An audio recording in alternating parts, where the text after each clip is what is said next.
Okay, let's dive in. Welcome to the deep dive. We take source material, pull it apart, and really look at what makes it tick. Exactly, extracting those key insights. And today, we're looking at a piece of fiction, quite a candid one actually.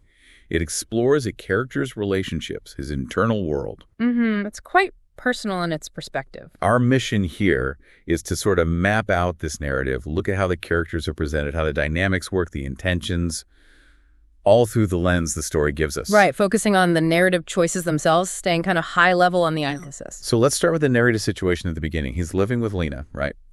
And there's this tension. Yeah, she seems to want more commitment, a more permanent setup, but that's just one layer. Ah, okay. What's underneath? Well, the narrative shows us pretty quickly there's this duality, there's the relationship with Lena, and then there's this very private growing fixation. A fixation on what?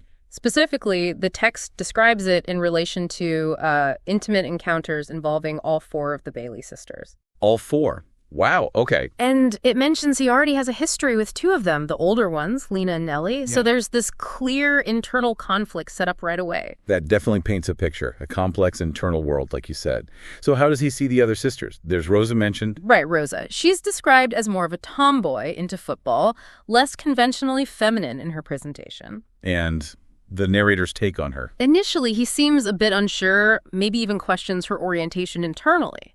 But then he finds out she's dating a boy.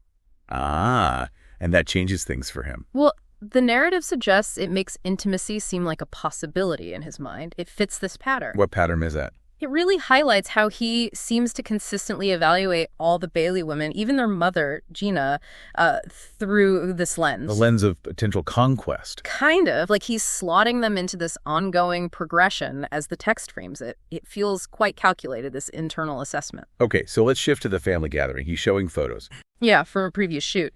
And this is where Vella, the youngest sister, comes into the picture more directly. She wants him to photograph her. Expresses interest, yeah. And this immediately brings up, the issue of boundaries within the story. Because she's young. Exactly. His internal reaction is that she looks very young. He asks her age directly. She's 17. And his immediate thought. The narrative states he thinks there's no possibility for a shoot then for, quote, legal reasons.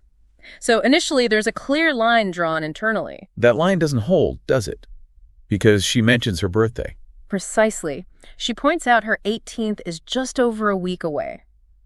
And she suggests the photos as a birthday present. And how does he react to that internally, I mean? Well, the narrative shows him mulling over the age gap, 11 years, and the implications.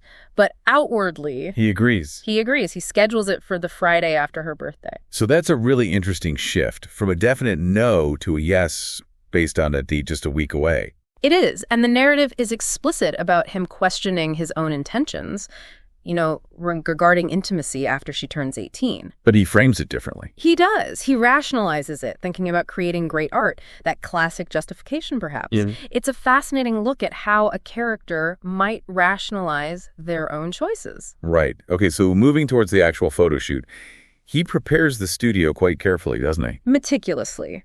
The narrative details the props. An antique chair, a rocking horse, and, significantly, a bed with this distinctive carving. A bed. That seems pointed. And he knows it. The text has him internally admitting he's kidding himself if he thinks it's just a prop. What's the real intention, then, according to his thoughts? To create imagery that's incredibly suggestive, comparable to previous intimate shots he's taken of other models. It's very deliberate staging. He also plans specific shots, right? Like an arty one with a black dress. Yes, emphasizing lighting, props, the whole setup. And crucially, he arranges for privacy. How does he manage that? He's living with Lena. He convinces Lena not to come to the shoot. And his reasoning. The narrative shows him justifying it by saying, intimacy occurs through the lens that love is made, via the camera in private. He frames it as essential for great art. That justification again, it really shows him constructing a narrative for himself, doesn't it? Absolutely. Compartmentalizing his professional work from, potentially less professional intentions. Okay, the day of the shoot arrives. How does it begin? He starts with his usual routine, as he describes it, encouraging the model, Vella, in this case, to disrobe. Why? What's the stated purpose? He frames it as a way to loosen them up, get them past the self-consciousness hurdle. He even thinks it's the best and quickest way. That immediately sets up a certain dynamic, doesn't it?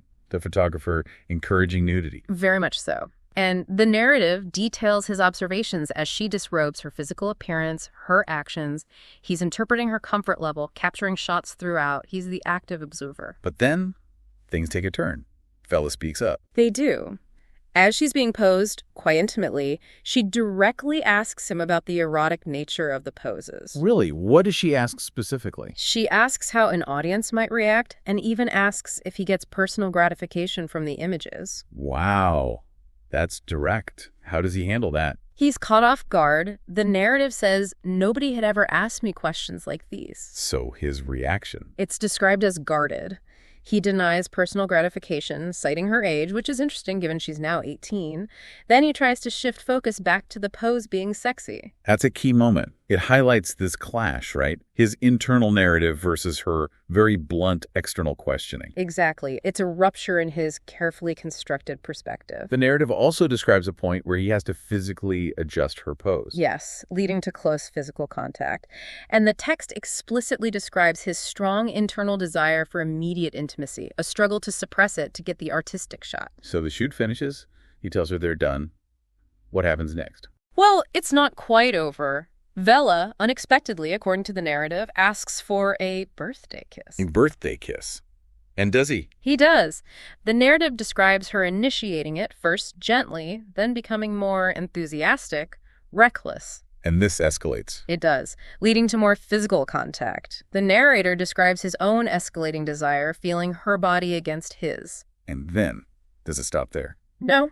The narrative depicts Vella initiating further intimacy, unzipping his pants. Okay, and his internal reaction.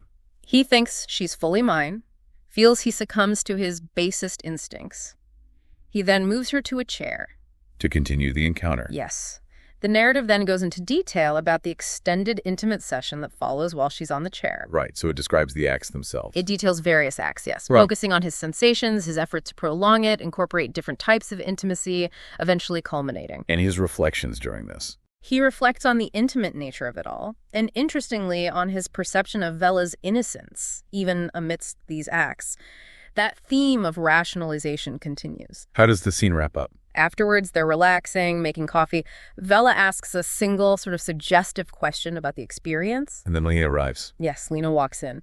And there's this seemingly casual conversation about the photo shoot, the dress Vella wore. Oh, Vella's just...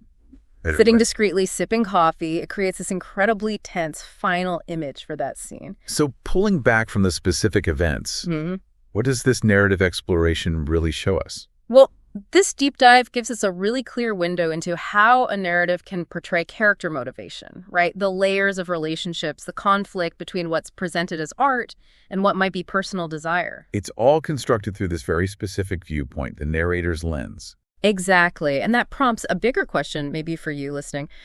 How do stories like this, stories that depict intimacy but frame it within, say, an artistic context or a character's personal journey, how do they shape how we think about relationships, about connection, desire, maybe even consent, even in fiction? It's certainly a powerful example of how perspective is crafted by an author to explore these really complex, sometimes uncomfortable human interactions. Definitely food for thought. Absolutely. Well, that's all the time we have for this deep dive. Until next time, keep exploring, keep questioning. And keep diving deep.